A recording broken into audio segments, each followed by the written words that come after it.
There's a particular kind of quiet that only exists between 2 and 4 in the morning on a long stretch of American highway. Not peaceful quiet, not the kind you'd want to sit with over a cup of coffee. It's the kind of quiet that makes you aware of every sound your truck is making, every vibration in the wheel, every shadow that moves at the edge of your headlights. I've been driving for 19 years. I've put more miles on more highways than I can honestly count anymore. And I'll tell you something I don't say to people who haven't driven at night. The road changes after midnight. Not in a way you can point to. Not in a way that shows up on a map. It just does. The guys who've been out there know what I mean. The ones who haven't, they think they do. They don't. What I'm going to share with you tonight are stories I've collected over the years. Some of them are mine. Most of them belong to other drivers.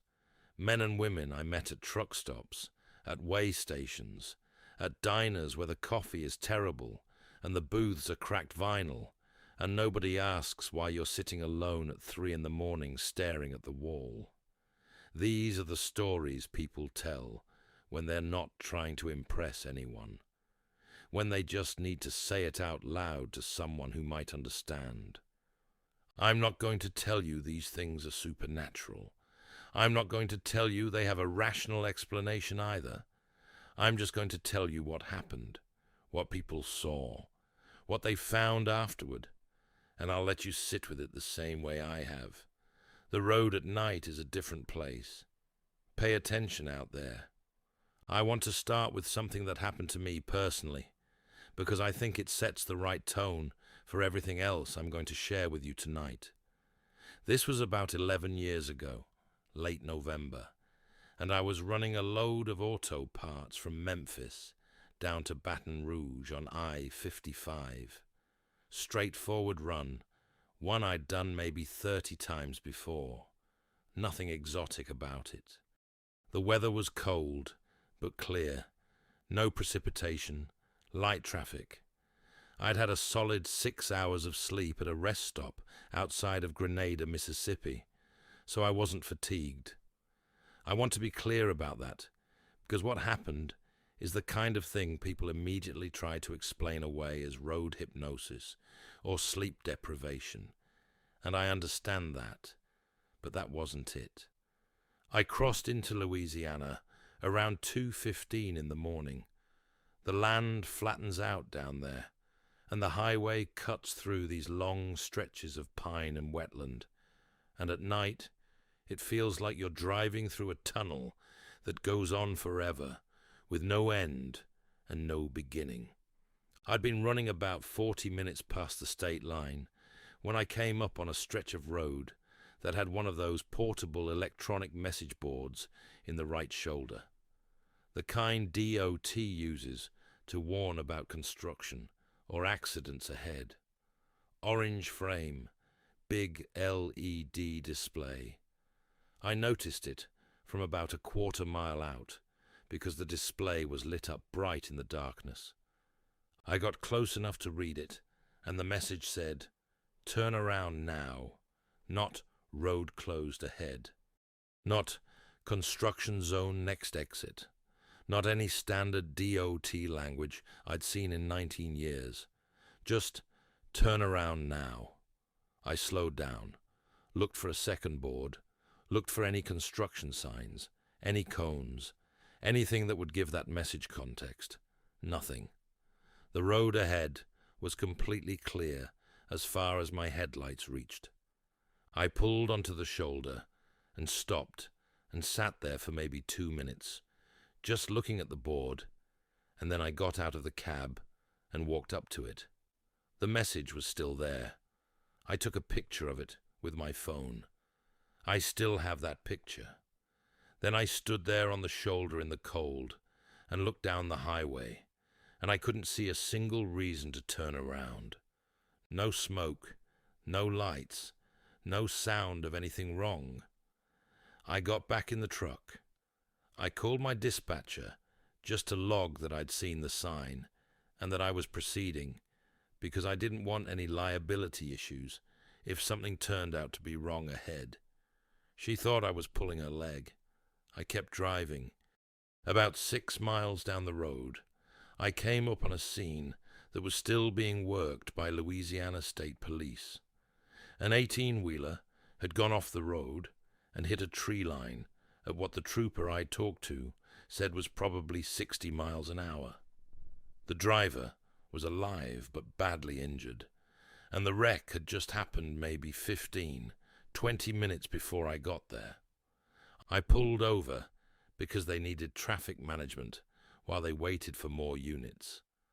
The trooper who came to speak with me was maybe 30 years old, still had that look on his face that said he hadn't yet seen enough bad ones to go completely flat. I mentioned the message board I'd passed. He looked at me for a moment and then asked me what I meant. I described it. He said there was no DOT message board in that stretch of highway, that they hadn't deployed any equipment on that section of I-55 that night. I showed him the picture. He looked at it for a long time. Then he handed my phone back and said, and I'm quoting him as close as I can remember, he said, "I don't know what to tell you, sir." I've driven that section of I-55 maybe 20 times since that night. No message board, not in that location, not in that stretch. I've looked every time. I don't know what that sign was. I don't know who put it there, or why it said what it said, or where it went. What I know is that 6 miles down the road, a man almost died, and something warned me before I got there. Whether it was warning me, or warning him through me, or whether there's some other explanation I haven't thought of yet, I genuinely can't tell you. I think about it sometimes when I'm running through Louisiana at night. I look for orange frames in my headlights. I pay attention. Ray Kowalski has been driving flatbed since 2004. He's out of Cheyenne, Wyoming, and when I met him at the Pilot, just off I-80 near Elko, Nevada, he was 3 days into a run from Salt Lake City to Sacramento, and he had the look of a man who'd been thinking about something he didn't want to think about. We got to talking the way drivers do when there's bad weather holding everyone at the stop, and after about an hour and 2 cups of bad coffee, he told me this. He was westbound on I-80 through Nevada, which, if you've never driven it, is one of the loneliest stretches of highway in the continental United States. You can go 40, 50 miles without seeing another vehicle. The high desert at night is completely black on both sides, and the stars are so bright they feel wrong, like they're too close. Ray said he'd driven I-80 through Nevada probably 150 times over the years, and he'd never had anything happen that he couldn't explain. He said that specifically. He was that kind of driver, methodical, logbook precise, the kind of guy who never ran overweight and always had his pre-trip done before sunrise. He was about 30 miles east of Winnemucca, running around 2 in the morning, when he saw the figure on the shoulder. A man, walking westbound, which means walking toward oncoming traffic, which is the correct way to walk on a highway shoulder. The figure had a reflective vest on. Ray said he could see the reflection when his headlights hit it, proper orange and silver. The man was walking at a steady pace, and he wasn't signaling for help, wasn't waving, wasn't doing anything unusual except existing alone on a highway shoulder 30 miles from any town in the middle of the Nevada night. Ray slowed down, because that's what you do. You don't blow past a pedestrian at highway speed. The wind blast alone is dangerous. He pulled slightly left, and as he passed, he looked over into the shoulder the way you do, just a glance to confirm the person is okay. He said, The man turned his face toward the truck as Ray passed, and Ray got a clear look at him in the cab lighting. Middle-aged man, weathered face, dark jacket under the vest, and he was smiling. Not a friendly smile, not a distressed smile, just a flat, even expression with the corners of the mouth turned up, looking directly at Ray as he passed. Ray kept going. He'd gone maybe a mile when his CB crackled, and a voice came through. Sounded like it was coming from a nearby unit. The signal was clear and close. The voice said, "You should have stopped for him." Ray picked up his handset and asked who was on the channel. Nothing. He tried again. Nothing. He kept driving and kept scanning his mirrors. The shoulder behind him was completely empty as far as he could see. He pulled into Winnemucca about 40 minutes later, and he went inside the Flying J, and he sat at the counter and had coffee, and he told the woman working the counter what he'd seen. She looked at him for a moment, and then she said that a few of the other drivers who came through regular had mentioned seeing a walker on that stretch of I-80. She said she'd heard about it maybe 3 or 4 times over the past couple years. She said, as far as she knew, nobody had ever stopped. She didn't say it like it was a ghost story. She said it like she was reporting a fact she found mildly uncomfortable and didn't want to examine too closely. Ray got back in his truck and made Sacramento the next afternoon. He transferred out of the Nevada corridor after that run. He told me he's driven I-80 since, but he takes the Northern California routes when he can, and he always runs that Nevada stretch in daylight now, if there's any way to arrange it. I asked him if he thought the man was in trouble, if stopping might have helped. He was quiet for a moment. Then he said, "That's what I keep trying to figure out, whether I should have stopped, or whether that's exactly what I was supposed to think. I heard this one from a woman named Sandra Reeves at a Flying J outside of Amarillo on a Tuesday in March, and she told it to me so matter-of-factly that it took me a moment to understand what she was actually describing. Sandra runs refrigerated loads, reefer trailers, mostly produce, sometimes pharmaceutical, and she's been doing it for 14 years out of a carrier based in Lubbock. She's the kind of person who doesn't waste words, and she told me this story the way she'd tell me about a mechanical issue she'd had, plainly, with specific details, without any apparent desire to make it more interesting than it was. She was running northbound on US 83 through the Texas Panhandle, which is a 2-lane state route that goes straight north through flat wheat country and short grass prairie. If you're not familiar with it, it's a road that makes I-80 through Nevada feel crowded.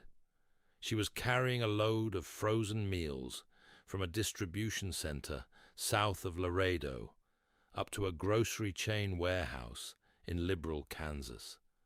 Nighttime run, roughly 1 a.m, no moon.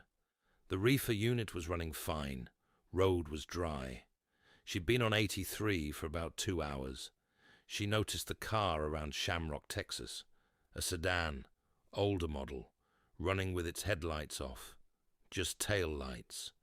It was doing the speed limit, maybe a tick under, and she first thought it was someone who'd forgotten to turn on their headlights, and she nearly flashed her lights to signal them. Then she looked again and realized the car had no front headlights on, but the road ahead of it was lit. Like the road surface itself was reflecting light that wasn't coming from the car. She said it looked like the road was glowing faintly in front of the vehicle. She followed it for about 3 miles, staying back, watching.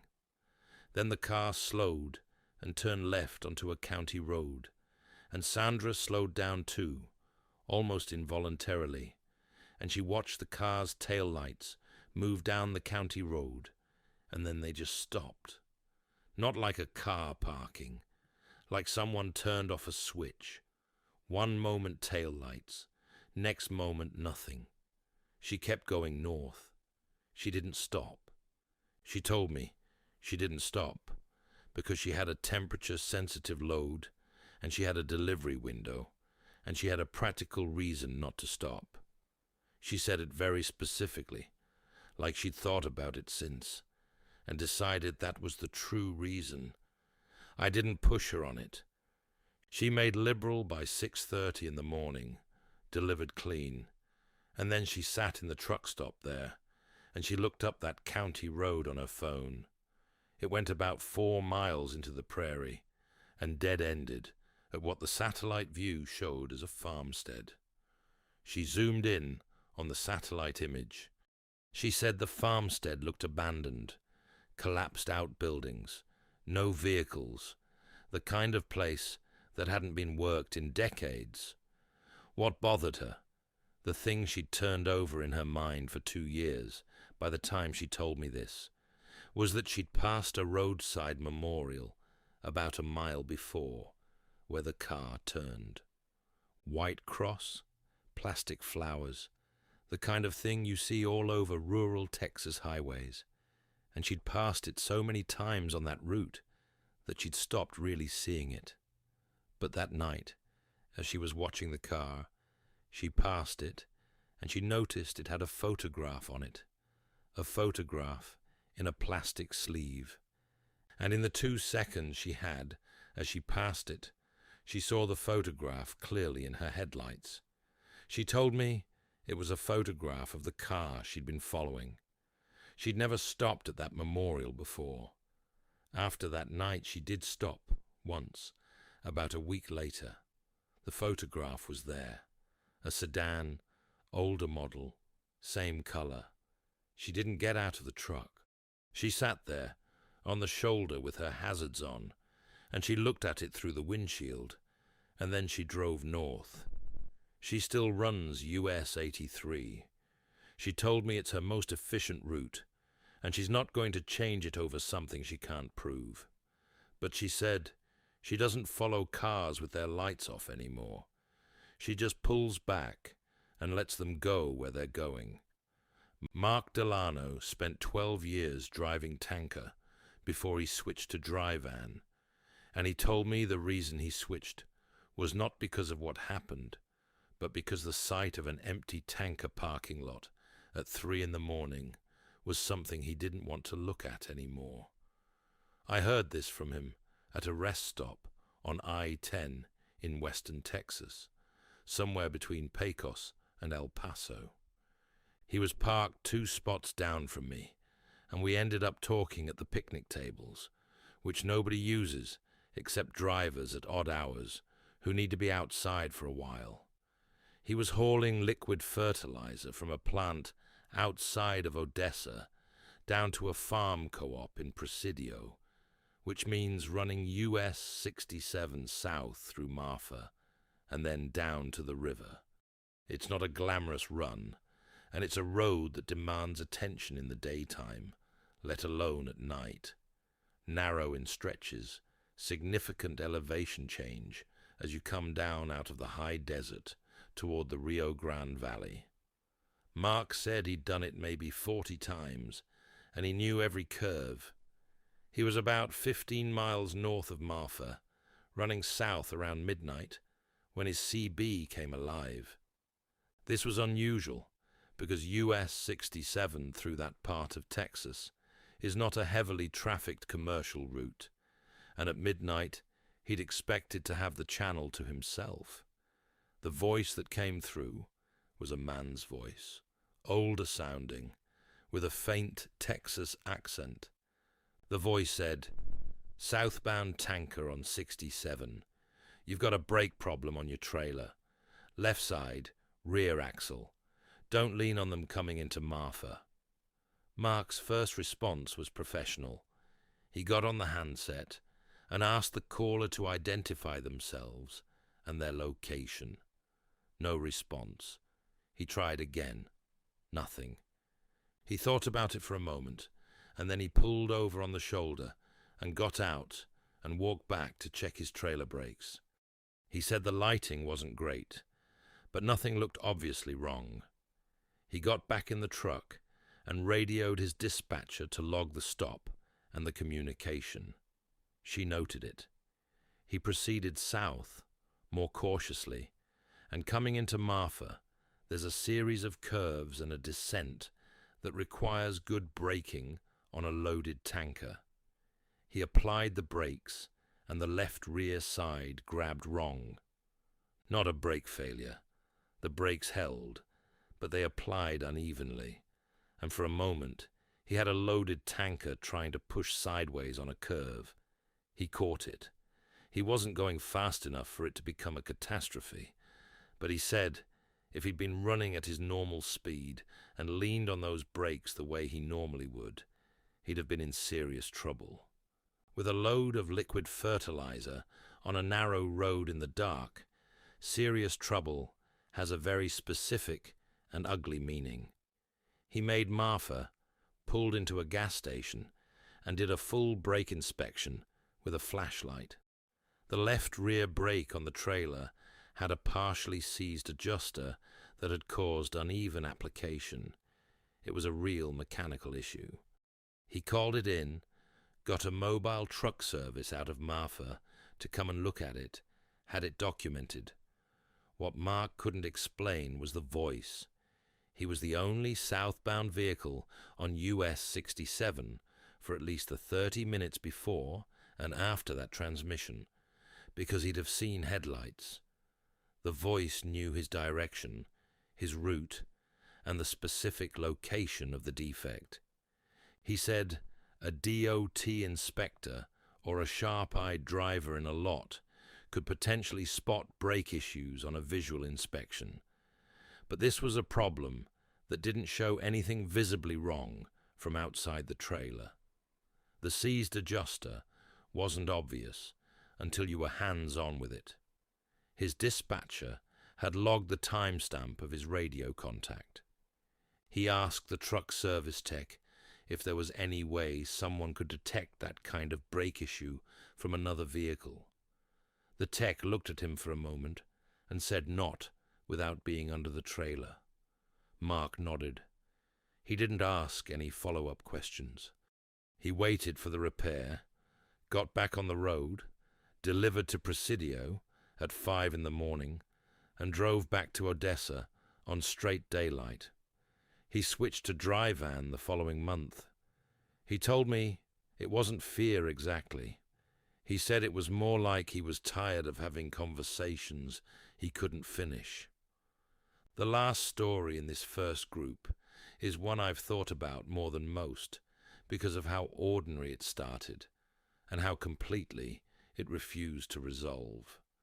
I met Danny Chu at a diner outside of Knoxville on I-40. This was maybe 3 years ago, winter, and Danny was running a load of furniture from a manufacturing plant in North Carolina out to a distribution hub in Nashville.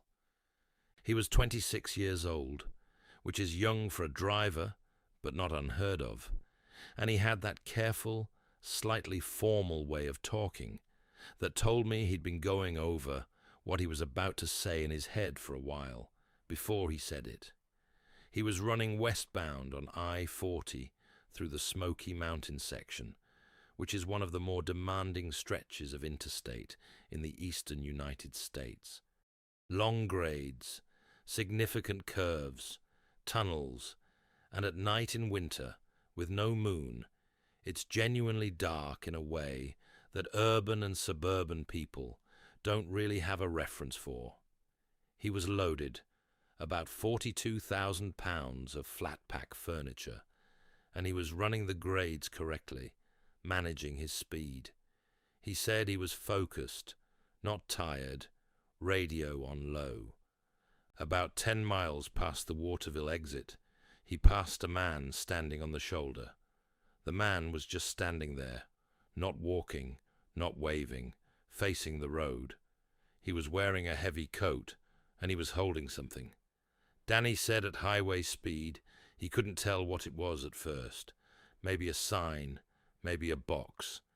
He passed the man, and he kept going, and then about a half-mile later, something made him think about it again. The way the man was standing, just completely still, facing the road. Danny took the next exit, which he said was about 2 miles ahead, and he looped back. He said he wasn't entirely sure why he did it. He just did. He came back eastbound and slowed way down when he got to where the man had been standing. He turned on his four-ways and crept along the shoulder. There was nobody there. He got out of the truck with his flashlight and looked around. Nothing. He stood on the shoulder of I-40 in the dark and the cold, and he shone his light around, and there was a guardrail, and there were trees, and there was nothing else. He was about to get back in the truck when he saw what was on the guardrail. Wedged between the top rail and the post, like someone had pushed it in there to keep it from blowing away, was a folded piece of paper. Danny picked it up and opened it. He told me it was a truck stop receipt, gas purchase, the kind you'd get at a Pilot or Flying J. He could read most of it in the flashlight beam. Date stamp at the top, which he said was a date from about 6 weeks prior. Then he looked at the bottom of the receipt, where truck stop receipts often print a unit number or a driver identifier if it's a fleet account, and he saw a name. He told me the name, but asked me not to say it, which I'll respect. What he told me was that when he got to Nashville and made his delivery and found a truck stop and got Wi-Fi, he searched that name. He found a news article from a regional Tennessee newspaper. A truck driver had gone off I-40 in the Smoky Mountain section 6 weeks before Danny's run. Single vehicle accident, no other cars involved. The driver had not survived. Danny showed me the receipt on his phone. He'd taken a picture of it. He'd kept the physical receipt in his glove box, and I'm going to tell you honestly that he showed it to me at that diner table, and it was a real receipt, the kind that comes out of a point-of-sale terminal, a little faded, creased from being folded. I held it in my hands. I'm telling you that because I know what it sounds like, and I want you to understand I'm not passing along a story I can't touch. I held the paper. I don't know what the man on the shoulder was. I don't know how a receipt from a dead man's last fuel stop ended up wedged in a guardrail on an interstate 6 weeks after the accident. I don't know if the man Danny saw put it there, or if it had been there the whole time, and nobody noticed. What I know is that Danny Chu drove that furniture load to Nashville, and then he called his carrier and took 3 days off and drove home to his parents' house in Charlotte, and he didn't tell them why he was there. He just wanted to be somewhere with people in it for a few days. He's still driving. He runs I-40 sometimes. He said he slows down through that section. Not a lot, just a little, just enough. There's a stretch of highway in eastern Oregon that I want you to picture before I tell you this story, because the geography matters. US 20 runs east-west through the high desert of central Oregon, and in the section between Burns and the Idaho border, it passes through some of the most genuinely remote land in the lower 48 states. Not remote, the way people in cities mean remote. Not an hour from the nearest Starbucks. Remote meaning you can drive for an hour and a half in the dark and not see a single structure, not a barn, not a power line, not a fence post with a reflector on it. The land is sage and lava rock and dry creek beds, and silence so complete it feels like pressure against your ears when you step outside. There are places in that stretch where if your truck breaks down at night in January, you are genuinely in a situation. People have died on US 20 in Oregon, not from accidents, but from being stuck. A driver named Wes Alcorn knows that road well. He runs produce out of a carrier based in Ontario, Oregon, which is right on the Idaho border, and he does a lot of miles on US 20 and US 395 and the smaller state routes that connect the agricultural communities of eastern Oregon to the bigger highway network. He's been doing it for 16 years. He knows where the bad spots are, where the ice forms first, where the cell signal dies, where the wildlife tends to cross at night. He knows that road the way you know a difficult person you've worked with for a long time. All the patterns, all the moods. He told me this story at a diner in Ontario, and he told it at about half the speed of a normal person telling a story. He's that kind of man. Nothing comes out until he's sure of it. He was westbound on US 20, empty trailer, running back from a delivery in Boise to pick up a load of onions at a packing shed outside of Burns. Late October, cold, a little wind, but no precipitation. He'd been on the road about 2 hours out of Ontario, which put him in the deepest part of the empty stretch, mile after mile of dark sage desert on both sides. He passed a vehicle parked on the shoulder, a car, older, facing the same direction he was traveling, no lights on. He slowed as he passed. You always check. And he could see by his passing lights that there was someone in the driver's seat. He kept going, thought about it for about a mile, then pulled over on the shoulder and called it in to the state police non-emergency line, gave the mile marker, described the vehicle, said there appeared to be someone in it. Dispatch said they'd send a trooper, estimated 45 minutes to an hour given the location. Wes said he'd wait. He backed his empty trailer up the shoulder to within about 100 yards of the car and waited with his hazards on. He waited 40 minutes. In those 40 minutes, the car didn't move. No lights came on. Nobody got out. Wes said it was one of the more uncomfortable 40 minutes he could remember. Not frightened exactly, just that particular quality of unease that comes from being the only other person for miles in absolute darkness and not knowing what you're sitting next to. The trooper arrived. Wes watched in his mirrors as the trooper pulled in behind the car and got out and approached. The trooper looked in the window, then straightened, then made a radio call. Then the trooper walked back and came to Wes's window. The trooper told him the car was empty. Nobody inside, nothing in the back seat. The trooper had run the plates, and the car was registered to a woman from Burns. He asked Wes if he'd seen anyone on the shoulder when he passed, anyone standing outside the car. Wes said no. He'd seen someone in the driver's seat. The trooper looked at him for a moment and said the car was empty. Wes asked if there was any sign of where the driver had gone.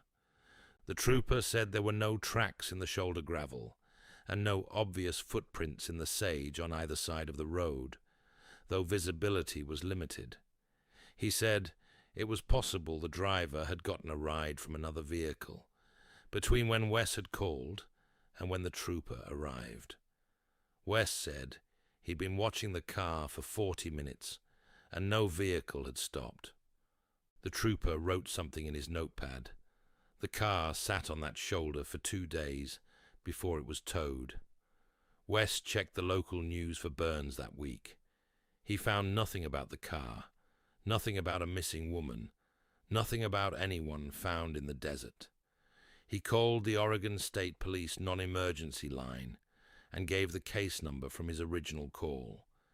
The woman he spoke with said the matter had been closed as an abandoned vehicle.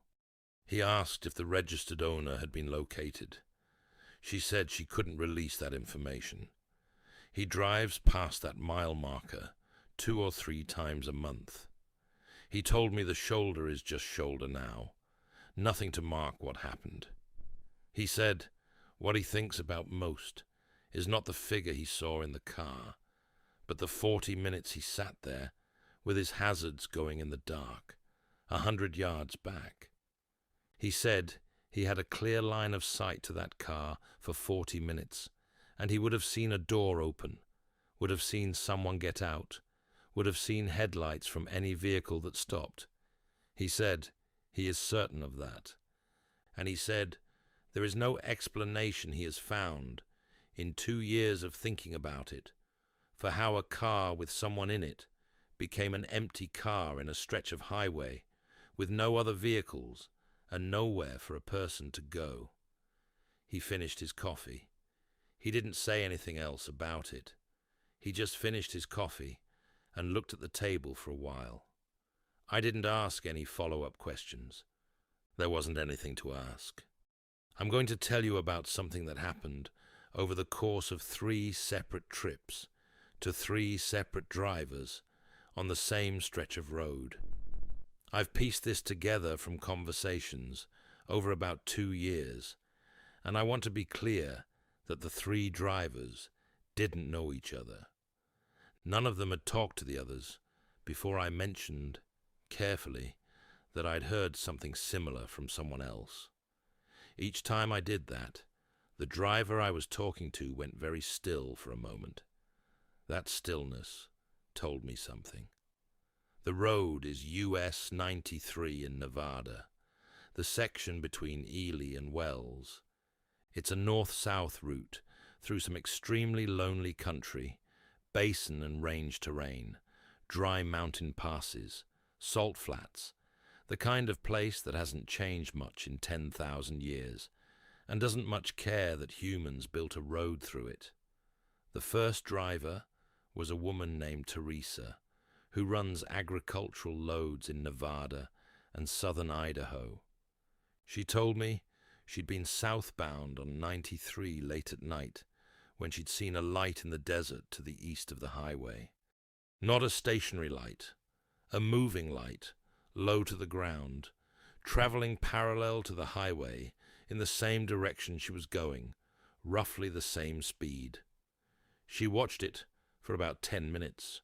No road out there, no structures. The light just moved parallel to her, keeping pace, and then after 10 minutes, it simply stopped being there. She said it didn't go out like a light switching off. It just stopped existing in her field of vision. The second driver was a man named Herb, a retired agricultural extension worker who'd done a decade of driving after he retired. He'd been northbound on 93, same general section, and he'd seen a light to the west of the highway this time. Same description, low, moving, keeping pace with his truck. His lasted about 15 minutes before it was just gone. The third was a younger driver, maybe 28, named Marcus, who ran fuel tankers out of Elko. He'd been on 93 going south, and he'd seen the light to the east. But Marcus had done something the other 2 hadn't. He'd stopped. He'd pulled over on the shoulder, and he'd turned off his headlights and sat in the dark and watched the light.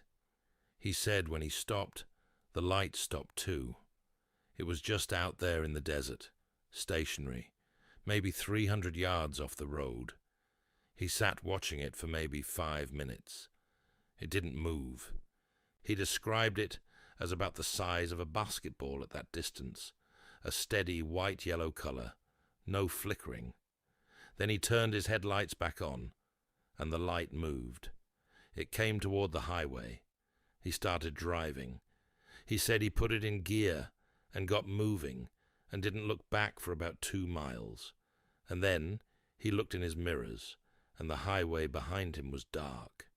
He pushed hard to Wells and stopped at the first gas station he found and sat in his truck for 20 minutes before he went inside. He told me the thing that sat with him most wasn't the light itself, it was the way it had waited. While his lights were off and he was sitting still, it was still. The moment his lights came on and signaled that he was there and that he was going to move, it came toward him. He said it felt responsive. It felt like something that knew he was there and was making a decision based on what he did. I've driven US 93 through that section twice since I collected these 3 accounts. I run with my lights on high beam, and I look at the desert on both sides. I haven't seen anything. I don't know if that's reassuring or not. I think probably not. Dale Whitmore is 61 years old, and he has 34 years of driving behind him, and he will be the first to tell you he is not an imaginative man. He said it himself before he told me this. He said, "I'm going to tell you something, and I want you to know first that I am not an imaginative man.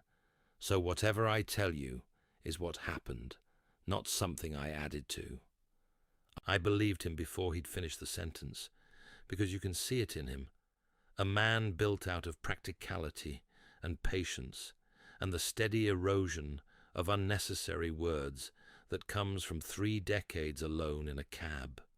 He was running a load of lumber from a mill outside of Missoula, Montana, down to a lumber yard in Pocatello, Idaho, on US 93 South through the Bitterroot Valley, and then connecting to I-15. It was late August, warm, no weather to speak of. He'd done this run 50, 60 times over the years. He knew it like his own driveway. He was in the Bitterroot Valley section, southbound, maybe midnight, when he came up behind another truck, semi, similar size to his, running about 5 miles under the speed limit. Dale slowed to match pace and followed for a while. He said the truck had clean taillights, proper clearance lights. Everything looked legal and normal.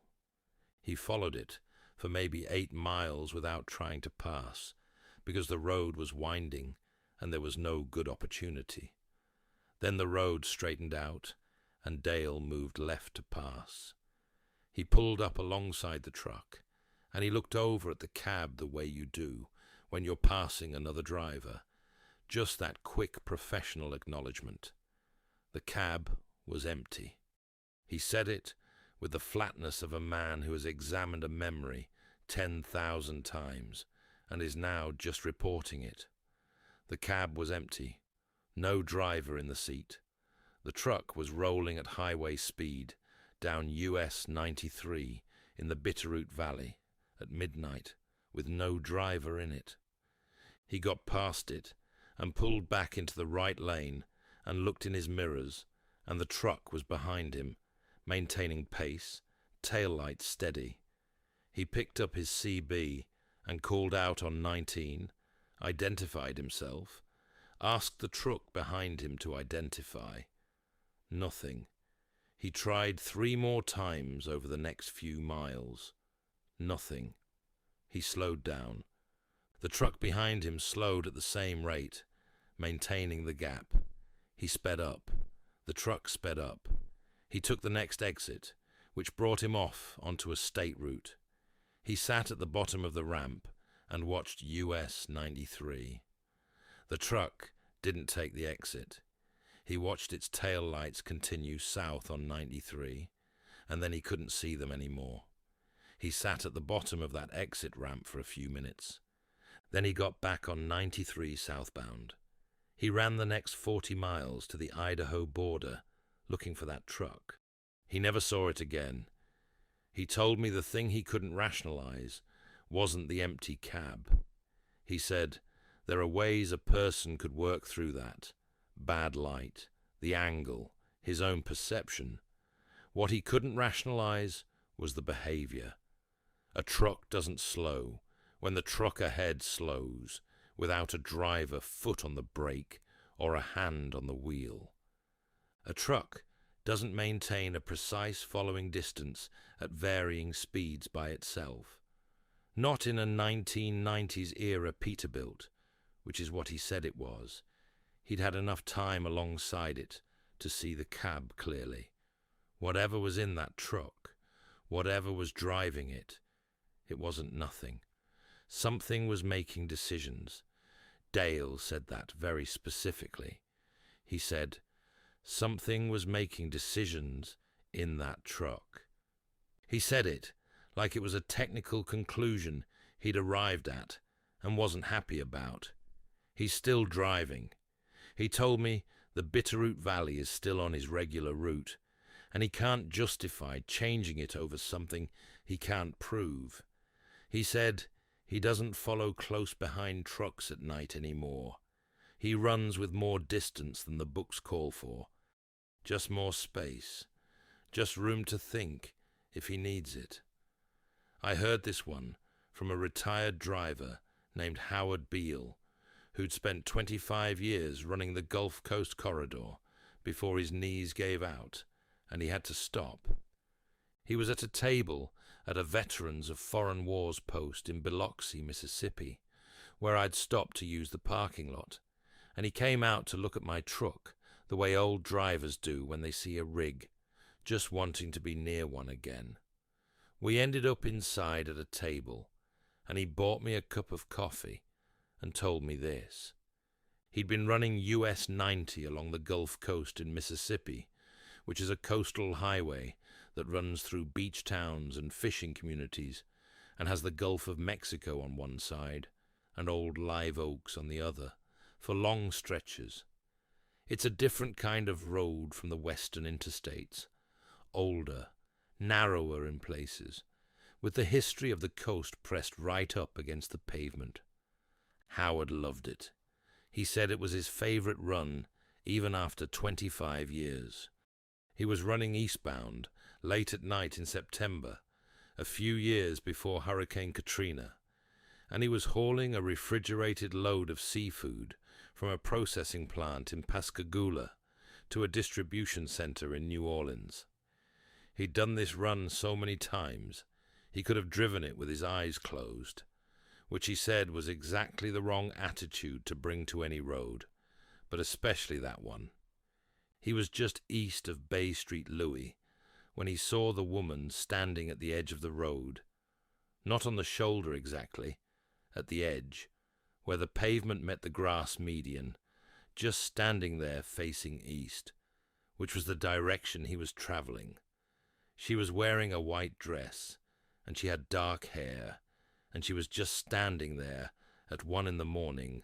on US 90, with her arms at her sides. Howard slowed. He was a gentleman of the old school, he told me, and a woman alone on a highway at 1 a.m. was not something he could drive past without at least checking. He pulled onto the shoulder about 50 yards past her and looked in his mirror. She was still standing there. He backed up along the shoulder and rolled down his window and called out to ask if she was all right. She turned and looked at him. He said she was young, maybe 25, and she looked at him with an expression he described as, and he took a moment to find the word, exhausted. Not distressed, not frightened, exhausted in a deep way, like a person who had been doing something very hard for a very long time. She didn't say anything. He asked again if she was okay, if she needed help. She shook her head slowly. Not no, I don't need help. More like no, you can't help. He said that was how it felt. He asked if she had a car nearby, if she was waiting for someone. She looked at him for another moment, and then she turned back and faced east again, like the conversation was over, like she'd been briefly interrupted from something, and was now returning to it. Howard sat there on the shoulder for a minute or so, not sure what to do, and then he made a decision. He said he regretted in a way he still couldn't fully explain. He drove on. He told himself she'd been clear that she didn't want help. He told himself she might have been waiting for someone right around the bend. He told himself a lot of things over the following miles. He stopped at the next town, which was Bay Street Louis proper, and he called the Mississippi Highway Patrol and reported a woman standing alone on US 90 east of town, gave the location as precisely as he could. The dispatcher took the report. He continued to New Orleans, made his delivery, and on the way back westbound, he watched that section of US 90 carefully. No sign of anyone. He said he called the Bay Street Louis MHP post 2 days later and asked if there had been any follow-up on his report. The officer he spoke with said a unit had checked the location and found nothing. What Howard told me at the end, the part that I think about, was this. He said, about 3 months after that night, he was telling the story at a truck stop to a couple of other drivers the way you do, and one of them, an older driver who ran that stretch of coast regularly, had listened to the whole thing without expression, and then said, "White dress, dark hair, east of Bay Street Louis." Not a question, just saying it back. Howard said yes. The older driver nodded, like Howard had confirmed something he already knew. Howard asked him if he'd seen her. The older driver said he had, twice, years apart, and both times in September. He said someone else at that table had told him the same thing happened to them once. A woman in white on US 90 east of Bay Street Louis, and that driver had heard it from someone else too. Howard asked the older driver who she was. The older driver picked up his coffee and said he didn't know, and he'd stopped trying to find out because he didn't think it was the kind of question that had an answer he'd be comfortable with.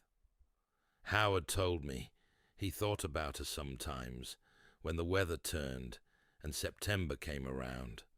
He said he hoped she was waiting for someone who eventually came. He said it quietly, looking at the table, and I could tell it was something he'd said before, to himself, when the thought came up. Just a hope he kept.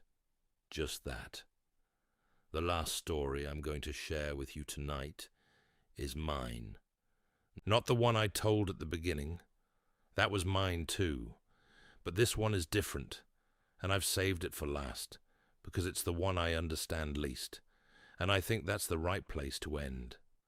This was about 2 years ago, late spring, and I was running a load of industrial equipment from a plant outside of Pittsburgh westbound, across I-70 through Ohio and Indiana and Illinois.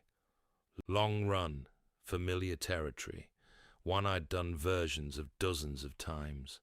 I was solo. I was rested. I had good weather.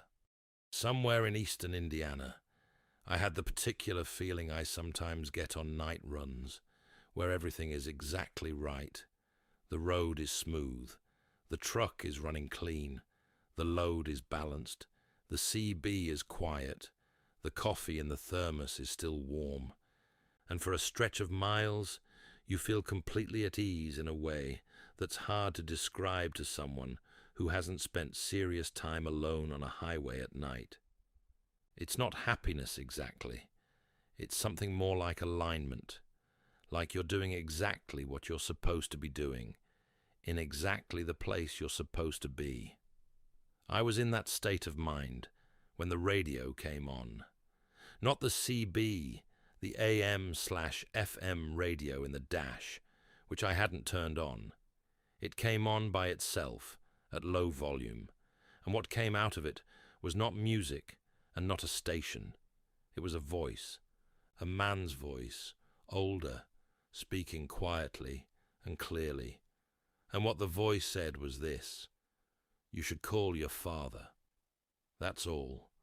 Just those 4 words, and then static, and then nothing. I sat with it for a moment. I reached over and turned the radio off manually, checking that it had in fact been on, and it had. The power indicator light went dark when I pressed the button. I looked at the tuning display, and it was showing a frequency, 1190 AM, but 1190 AM in that part of Indiana at that time of night should have been out of range of any major station. I thought about it for another few miles, and then I picked up my phone and called my father. He answered on the second ring, which was unusual because it was close to 2 in the morning, and he normally slept solidly. He answered like he'd been awake. I asked if he was okay. He was quiet for a moment, and then he said he'd been having chest pains for about an hour and hadn't wanted to worry anyone. He'd been lying there in the dark at 2 in the morning, having chest pains and talking himself out of calling for help. I told him to call 911 immediately. He did. He had a cardiac event that night. Not a massive one, but serious enough that the cardiologist told him afterward that waiting until morning would have been a significant risk. They kept him for 3 days, did a procedure, put him on a new medication regimen. He's fine now. He's 74, and he complains about the medication, and he watches too much cable news, and he calls me every Sunday morning and asks when I'm going to stop driving trucks. And every Sunday, I tell him not for a while yet. I don't know what that radio voice was. I've thought about it from every angle, the way drivers think about the things that happen to them out there, methodically, practically, trying every rational door before you admit that some of them don't open. Maybe it was a real broadcast, and the voice was coincidence. Maybe my subconscious was monitoring something in our last phone conversation that told me something was wrong and found a way to surface it. Maybe there's something about long solo hours in the dark that opens up channels of perception that daylight closes. Maybe it's none of those things. What I know is that 2 in the morning on a highway in Indiana, something told me to call my father. And I did. And he's fine. I don't think the road is malevolent. I've been out here long enough to be sure of that.